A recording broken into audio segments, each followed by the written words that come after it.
Assalamualaikum warahmatullahi wabarakatuh. Alhamdulillahirrahmanirrahim.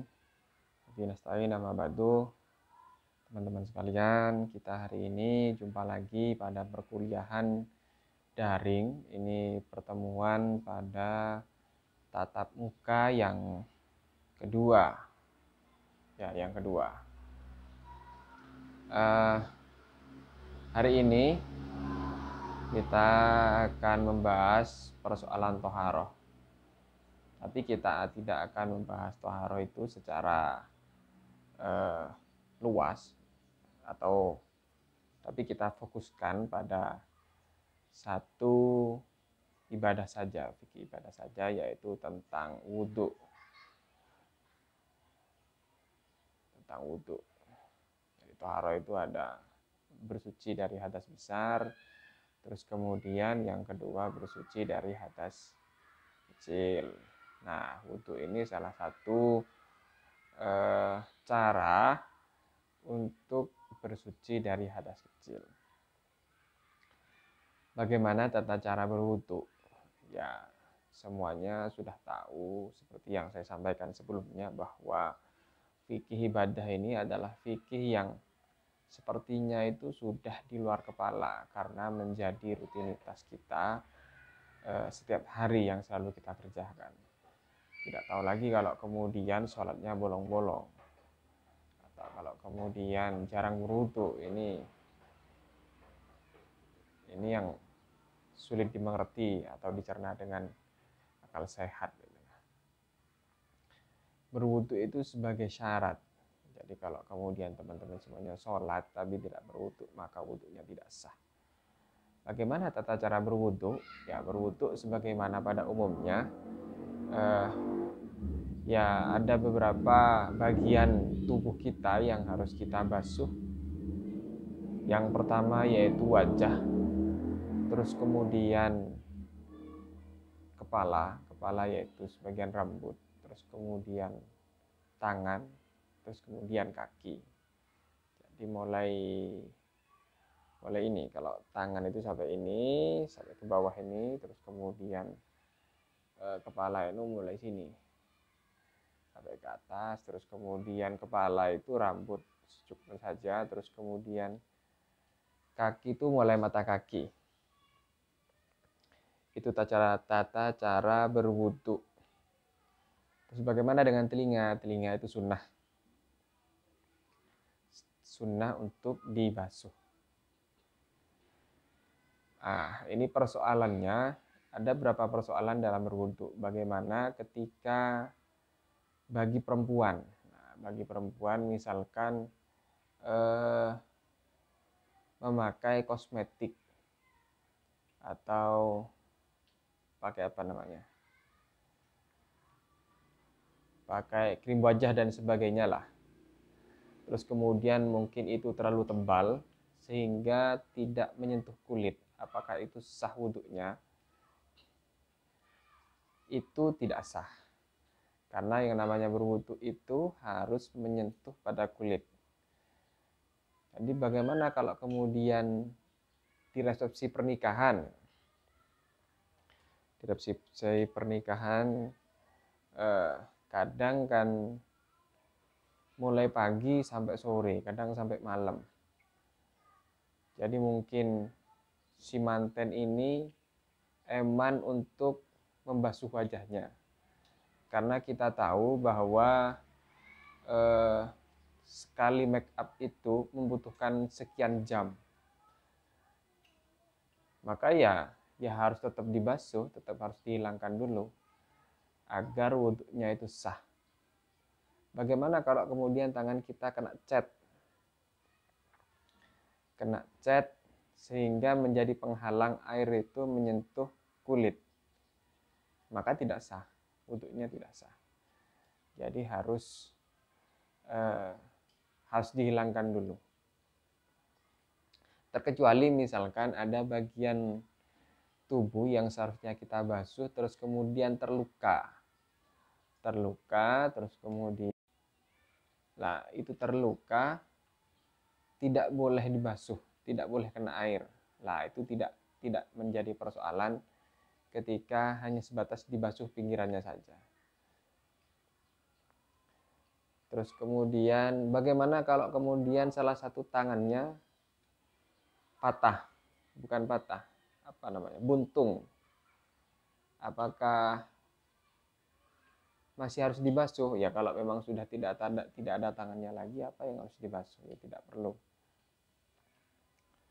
Terus kemudian bagaimana kalau kemudian berwudu itu sambil berbicara?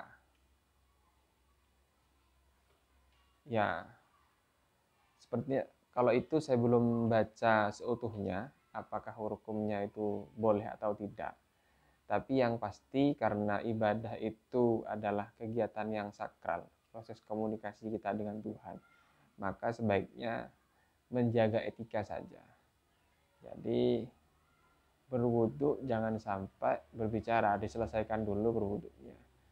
Terus kemudian berapa kali membasuh bagian tubuh kita? Membasuhnya itu cukup dengan 3 kali. Tapi Rasulullah itu juga pernah membasuh 1 kali. Jadi kalau misalkan kadang ada kiai atau ulama yang meninggal dunia, terus kemudian tempat wudhunya sedikit. Nah, orang yang mengantri itu kan banyak untuk melaksanakan sholat, maka dianjurkan untuk membasuh 1 kali saja. Jangan sampai 3 kali, karena kasihan orang yang menunggu untuk menjalankan sholat jamaah. Itu tentang wudhu. Ada lagi pertanyaan, saya pernah ditanyakan, bagaimana kalau kemudian setelah mandi besar, apakah itu masih memerlukan wudhu?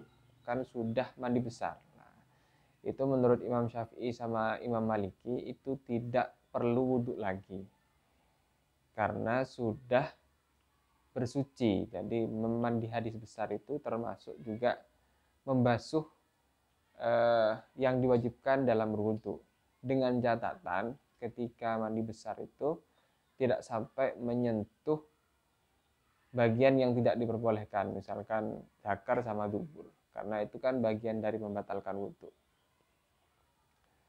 Jadi kalau teman-teman habis mandi besar ya tidak perlu wudu lagi, ya dengan catatan tidak batal. Atau misalkan tidak kentut, terus kemudian bisa langsung melaksanakan sholat. Apalagi tentang wudhu. Tentang wudhu selain yang menjadi persoalan hari ini di masyarakat. Nah, itu urutan tentang berwudu. Kadang orang yang sudah sepuh, yang sudah tua, saya pernah melihat berwudu itu tidak sesuai dengan urutannya. Jadi setelah wajah ada yang langsung membasuh telinga, kadang ada yang langsung membasuh kaki, itu tidak betul. Jadi berwudu itu niat, terus kemudian basuh muka, tangan, kepala, terus kemudian kaki. Lah, niat ini harus dibarengkan antara setelah niat, misalkan baca baca Arabnya itu, terus kemudian juga niat di dalam hati. Itu dibarengkan sampai dengan selesai. Itu tata cara berwudu, bersuci dari hadis kecil. Mungkin ini kelihatannya sederhana dan memang sudah menjadi kebiasaan kita setiap hari, tapi terkadang kita abai, misalkan wudu terlalu terburu-buru sehingga sebagian wajah saja yang dibasuh, maka itu juga tidak sah, maka sholatnya juga tidak sah. Jadi wudu itu bagian dari inti lah, bagian dari inti. Sama halnya ketika teman-teman semuanya ingin membeli sesuatu di Indomaret, tapi tidak bawa uang, maka ya tidak bisa beli-beli. Ya sama halnya dengan berwudu, sama halnya dengan sholat. Kalau kemudian ingin bersolat tapi wudhunya tidak sah, maka ya menjadi percuma. Makanya hal-hal kecil itu harus diperhatikan secara detail.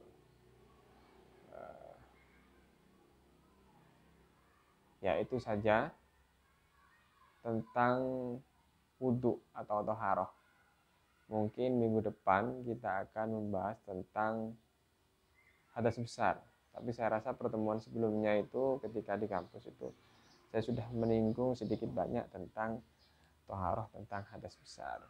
Mungkin pertemuan selanjutnya itu bisa membahas tentang cara merawat jenazah. Nah, dari sini teman-teman tugasnya yaitu merangkum apa yang sudah saya sampaikan. Terus kemudian jangan lupa absensinya tulis namanya di kolom komentar. Silahkan rangkum terus kemudian nanti dikirimkan ke grup. Saya akhiri sekian dulu, kurang lebihnya mohon maaf. Assalamualaikum warahmatullahi wabarakatuh.